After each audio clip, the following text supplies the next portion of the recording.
दोस्तों नमस्कार, हमारा नाम योगेश शुक्ला है और आप इस समय देख रहे हैं संदेश टीवी। मित्रों, इस समय आप लोग देख रहे होंगे कि इस समय मीडिया में केवल एक ही चर्चा छाई हुई है, चाहे सोशल मीडिया हो, चाहे प्रिंट मीडिया हो, मतलब चाहे अखबार हो, चाहे टीवी हो, जहां भी आप देख रहे होंगे एक बहस छिड़ी हुई है। वो बहस है अखिल भारतीय अखाड़ा परिषद के अध्यक्ष महंत नरेंद्र गिरि जी की संदिग्ध हालत में मृत्यु की। जब से उनकी संदिग्ध हालत में मृत्यु हुई है, सब कोई जानता है कि वो आत्महत्या नहीं कर सकते। इसलिए कितना बड़ा पद होता है, ये अखाड़ों की एक रहस्यमय दुनिया होती है। अभी मैं आपको बताऊंगा कि उनको आत्महत्या करने की आवश्यकता नहीं पड़ सकती, इसलिए कि उनके काल पे प्रधानमंत्री, मुख्यमंत्री कोई भी आ सकता है, कुछ भी हो सकता है। ये बहुत बड़ी रहस्यमय दुनिया मैं अभी आपको बताता हूँ। तो ऐसे व्यक्ति को आत्महत्या क्यों करनी पड़ी, कैसा दबाव था, इन सब के बारे में आपको डिटेल से बताऊंगा। लेकिन सबसे पहले मैं आपको जानकारी दे दूँ कि अखाड़ों का निर्माण कैसे हुआ। ये अखाड़े होते क्या हैं। अखाड़ों का मूलतः हम लोग समझते हैं कि अखाड़े जहाँ कुश्ती होती है, जहाँ पे कुश्ती लड़ी जाती है, उनके हम लोग अखाड़ा बोलते हैं। तो इन अखाड़ों की जो उत्पत्ति हुई है 8वीं सदी में हुई थी। जो आदि शंकराचार्य जी थे, उन्होंने इन अखाड़ों का निर्माण करवाया था। उसका कारण था कि 8वीं सदी में हमारे देश में जो सनातन संस्कृति थी, वैदिक संस्कृति थी, और यज्ञ अनुष्ठान वगैरह का ह्रास हो रहा था, खत्म हो रहे थे, क्योंकि उस समय बौद्ध धर्म का बढ़ाव था, बौद्ध धर्म बढ़ रहा था और बौद्ध धर्म में यज्ञ आदि का अनुष्ठान जो वर्जित होता था। इसलिए उस समय पे जो आदि शंकराचार्य जी थे, उन्होंने इन अखाड़ों का निर्माण कराया था कि इन अखाड़ों के वजह से हमारी वैदिक संस्कृति जीवित रहे और हमारे यज्ञ आदि होते रहें। तो ये कुल 13 अखाड़े होते हैं, जिनमें से मैं इनको डिटेल थोड़ा बता दूं। जिनमें से 10 शैव अखाड़े हैं, 3 वैष्णव अखाड़े हैं, और 10 शैव अखाड़े में 7 शैव अखाड़े हैं, 3 उदासीन अखाड़े हैं। 10 में मतलब 7 धन 3, उसमें शैव अखाड़ा ही क्यों कहा जाता है, लेकिन उनके साथ में 3 उदासीन अखाड़े भी शामिल हैं। 7 शैव अखाड़े और 3 उदासीन अखाड़े में जाके 10 शैव अखाड़े समुदाय को मानने वाले हैं और 3 वैष्णव समुदाय। शैव वैष्णव, तो हमारे जो आम दर्शक हैं वो कंफ्यूज हो रहे होंगे कि शैव और वैष्णव क्या होता है। तो मैं बता दूं, शैव वैष्णव का मतलब है जो शिव को मान्य हो तो शैव कहा जाए, शैव संप्रदाय कहा जाए। जो विष्णु भगवान को मान्य होता है वो वैष्णव संप्रदाय का। तो इस तरह के 13 अखाड़े हैं। आप लोग देखते होंगे अधिकांश इनका नाम आप सुनते हो जब भी कुंभ मेला चाहे जहाँ भी लगता हो, चाहे हरिद्वार में हो, चाहे नासिक में हो, चाहे इलाहाबाद प्रयागराज में हो, इन अखाड़ों की चर्चा वहीं पे हम लोग सुनते हैं। जब हम लोग कुंभ आदि नहाने जाते हैं, वहाँ पे जब भी इन अखाड़ों के बारे में जानते सुनते हैं, लेकिन ये नहीं जानते अखाड़े होते क्या हैं। हम लोग, मेरे मन में भी ऐसी बात आती है, आप लोग भी मन में, जब आप लोग जाते होंगे इलाहाबाद वगैरह प्रयागराज में स्नान करने, तो आप लोग सोचते हो कि वहाँ पे बहुत सारा जो हमारे साधु संत महंत होते हैं, उनके पास बहुत सारी दौलत होती है, भंडारे चलते रहते हैं। तो हम लोगों के दिमाग में कई बात आती है कि बहुत सारे पूंजीपति आते होंगे, दान चंदा देते होंगे, उन्हीं के सहारे अखाड़े चलते हैं। लेकिन ऐसा नहीं है, इनके पास अकूत दौलत है। सारे अखाड़ों की दौलत मिला दी जाए तो हमारे भारत सरकार के बजट से भी ज़्यादा इनके पास दौलत है। लगभग 40 लाख करोड़ की दौलत इन अखाड़ों के पास है। बेशकीमती ज़मीनें हैं। जिस अखाड़े की बात हो रही है, जो इलाहाबाद बाघंबरी मठ जिसे बोलते हैं, जहाँ पे संदिग्ध हाल में जो नरेंद्र गिरि की मृत्यु हुई है, ये पूरे अखिल भारतीय अखाड़ा परिषद के अध्यक्ष थे और जिस अखाड़े में रहते थे वो निरंजन अखाड़ा था। निरंजन अखाड़ा के सचिव थे। केवल निरंजन अखाड़े के पास हरिद्वार में बहुत बड़ी ज़मीन है, बनारस में है लगभग 75 बीघे, और नोएडा में है, दिल्ली के पास। आप समझ सकते हैं कितनी बेशकीमती ज़मीनें हैं। तो बहुत सारी दौलत। और जो विवाद शुरू हुआ, सबसे पहले थोड़ा विवाद में आ जाते हैं थोड़ी सी। जो मेन मुद्दा चल रहा है, आनंद गिरि, उनके शिष्य आनंद गिरि थे, ये 8 बीघा ज़मीन बेचने का मामला था। लगभग ज़मीन 40 करोड़ का मामला था। और ये आरोप लगाया था जो उनके शिष्य थे नरेंद्र गिरि के, आनंद गिरि, उन्होंने अपने गुरु पे यानी नरेंद्र गिरि पे आरोप लगाया था कि इन्होंने 8 बीघे ज़मीन 40 करोड़ में बेची है।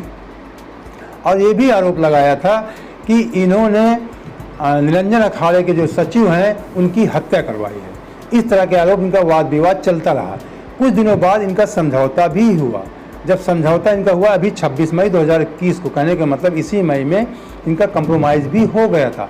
अब ये एक बहुत सोचने वाली बात है। जब ये अखाड़ा परिषद है, पूरे देश में अखाड़ा ये फैले हुए हैं, तो इन अखाड़ों के जो कंप्रोमाइज़ है, जो समझौता है, इनके बीच में 2 राजनीतिक व्यक्ति थे। एक पुलिस वाला था। जो पुलिस वाला था वो SP रैंक का अधिकारी था, और जो राजनीतिक थे उसमें एक BJP के थे, एक सपा के थे। इन लोगों के बीच में इनका समझौता हुआ था। तो तब से तभी उनके जो सुसाइड नोट मिला है उसमें आनंद गिरी का नाम भी आया। आनंद गिरी गिरफ्तार भी हो चुके हैं, उनसे पूछताछ पुलिस कर रही है। तो ये मामला एक रहस्यमय है।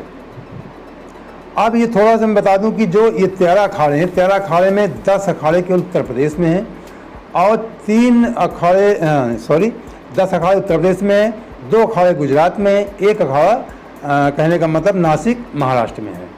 तो अधिकांश आप देखते होंगे कि जब ये अखाड़े कुंभ में जाते हैं तो इन लोगों के शाही अंदाज होता है, घोड़े, हाथी, नगाड़े, बैंड बाजे, बहुत शाही। मतलब देखा शायद आपने, देखो मैं बता रहा हूँ, जब इन लोगों का आगमन होता है कुंभ मेले में, जब उनका प्रवेश होता है तो एक इस समझ एक तरह का जैसे प्रोटोकॉल नहीं होता है मुख्यमंत्री प्रधानमंत्री का आने के, उसी तरीके का प्रोटोकॉल होता है। पूरी फोर्स व्यवस्था लग जाती है, जो इलाहाबाद आर्मी रहती है, आर्मी भी लगी रहती है, और बहुत बड़ा इनका विशाल जुलूस होता है। हाथी घोड़े में रथों में सवार होते हैं जिनके महंत होते हैं अखाड़ों के, और इनका एक दिन निश्चित होता है कि आज ये अखाड़ा का प्रवेश होगा, आज इस अखाड़े का प्रवेश होगा। अब बहुत बड़े बैंड पार्टी होती है, लगभग 500-500 मीटर की लंबी बैंड पार्टी होती है, नगाड़े होते हैं, बहुत बड़ा जुलूस होता है, बहुत भव्य होता है कि अगर आप फंस जाएँ तो निकल नहीं सकते, इतना जाम लग जाता है। मैंने देखा इनकी विशालता इलाहाबाद में, कई बार मैंने देखा है। तो ये अभी इन अखाड़ों के जो अध्यक्ष होंगे वो आत्महत्या करें, ये आप सोच सकते हैं। ये सोचने वाला विषय है कि दूसरी बात, जो नरेंद्र गिरी जी थे उनका शरीर काफ़ी भारी था, वो स्टूल में खड़े होकर और पंखे से फांसी लगाएंगे, ऐसी बात किसी को नहीं समझ में आ रही है। इसीलिए मामला थोड़ा चुनावी वर्ष भी चल रहा है। आप समझते हैं कि राजनीति में सब कुछ संभव होता है, इसके पीछे जांच होगी, जांच में क्या रहस्य निकल कर आता है वो एक अलग बात हो गई।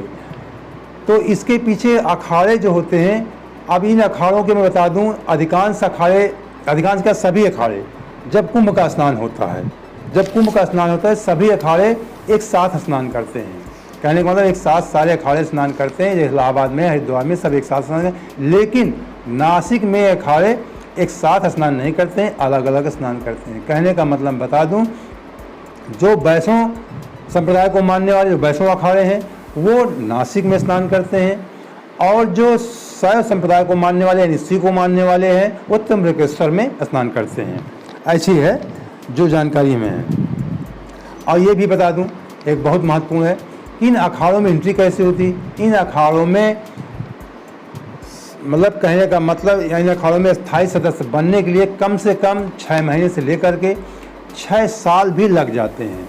6 साल तक को आपको समय बिताना पड़ता है। उसके बाद आपको दीक्षा दी जाती है, उसके बाद आपका खुद का अपना पिंडदान करना पड़ता है। पिंडदान जो जिसे आप लोग पितृपक्ष में श्राद्ध आप लोग जानते हो कि श्राद्ध किया जाता है, तो ये अपना खुद, जैसे पितरों के श्राद्ध उनके जो भी उनके परिवार वो लोग करते हैं, तो ये अपने हाथ से अपना पिंडदान करते हैं। कहने का मतलब सांसारिक जीवन से मोह माया को छोड़ना पड़ता है कि वे दूसरी दुनिया दूसरे लोक में चले गए हैं।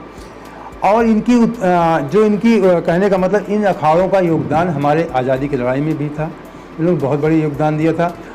इन अखाड़ों में अध्यात्म योग के साथ साथ शस्त्र शिक्षा का भी इनको दिया जाता है, शस्त्र की शिक्षा दी जाती है। इन अखाड़ों का मानना है कि अगर कोई शास्त्र से नहीं मान रहा तब उसके ऊपर शस्त्र का भी प्रयोग करना चाहिए, इन अखाड़ों की मान्यता है। लेकिन इन लोगों ने जो अखाड़े हैं, इन लोगों ने शस्त्र को आज़ादी के बाद से प्रयोग करना बंद कर दिया है। लेकिन इसका प्रदर्शन ये जब लोग कुंभ मेलों में जाते हैं तो इनका प्रदर्शन, ये तलवार, इनके जो भी है असलहा सबका उसका खुले प्रदर्शन लोग करते हैं, इनके पास होते हैं। ये ऐसे अखाड़े होते हैं। दूसरी बात मैं एक बार और बता दूं आपको कि इनका जो अखाड़े होते हैं इनमें चुनाव भी होते हैं। किन्हीं अखाड़ों में 5 साल में चुनाव होता है, किसी में 3 साल, किसी में 6 साल, इनमें चुनाव भी होते रहते हैं। तो एक जानकारी हम आपको और दे दें, जहाँ पे नरेंद्र गिरी जी की कहने का मतलब संदिग्ध हालत में मृत्यु हुई है बाघम्बरी मठ में, तो बाघम्बरी गद्दी जो है ये 300 साल पुरानी गद्दी है। इसके पास अकूत दौलत है, अकूत संपत्ति है। मैंने जैसे आपको बताया कि हरिद्वार में बहुत बड़ा मठ है, बनारस में इनकी ज़मीन है, इलाहाबाद में है, दिल्ली नोएडा में इनकी ज़मीन है, गुजरात में है, इनके पास अकूत दौलत है। तो ये भी एक रहस्य हो सकता है, उस संपदा को, उस ज़मीन को हथियाने के लिए बहुत सारे बिल्डर होते, बहुत सारे माफिया मठों में प्रवेश कर जाते हैं। तो ये अब तक जो जानकारी है कि सन 2010 से लेकर के अभी तक लगभग जो संत महंत हैं उनकी 38 लोगों की हत्या हो चुकी है, जिसमें जांच ज़्यादा लोगों की पुलिस कर नहीं पाई। जो बताया जाता है केवल 4 लोगों की जांच पुलिस आज तक कर पाई है। तो सबसे बड़ा जो इस अखाड़ों के पीछे रहस्य है वो दौलत का रहस्य, दौलत की खींचतान है। नरेंद्र गिरी जी बहुत अच्छे से देखभाल कर रहे थे निरंजनी अखाड़े का, अखिल भारतीय परिषद का भी देख रेख कर रहे थे। वो चाहते थे कि जो मंदिरों में मठाधीश होते हैं इनका 3 साल में ट्रांसफ़र होना चाहिए। एक जगह पे रहने पे इनकी जो बिल्डर हैं उनसे साठगांठ हो जाती है और संपत्ति का दुरुपयोग होने लगता है। तो ऐसी व्यवस्था वो बना रहे थे कि इनका प्रति 3 साल में इधर से उधर ट्रांसफ़र किया जाए। तो नरेंद्र गिरी जी के ऊपर सभी की आस्था थी, चाहे वो विशेष कर मैं बता दूं कि बीजेपी हिंदू पार्टी होने के बावजूद भी वो अखाड़ों के इतने करीब नहीं थे। जहाँ तक नरेंद्र गिरी जी के करीब बीजेपी से ज़्यादा मुलायम सिंह और अखिलेश यादव सपा के लोग भी थे, बीजेपी भी करीब थे, ऐसी बात नहीं है। लेकिन इनके ऊपर कोई हिंदूवादी दबाव नहीं था या बीजेपी के कोई अखाड़े दबाव में नहीं थे, कहने का मैं सीधे से बता रहा हूँ आपको। तो मित्रों, उम्मीद करता हूँ कि जानकारी आपको अच्छी लगी होगा। अच्छी लगी है तो हमारे चैनल सब्सक्राइब कर लीजिए, बेल आइकन प्रेस कर लीजिए और लाइक करके मेरे दोस्तों को शेयर भी कर दीजिए, जिससे अखाड़ों की जानकारी आपके दोस्तों को भी उपलब्ध हो सके। तो चलिए, अगली वीडियो आपको बहुत बहुत धन्यवाद। जय हिंद, जय भारत।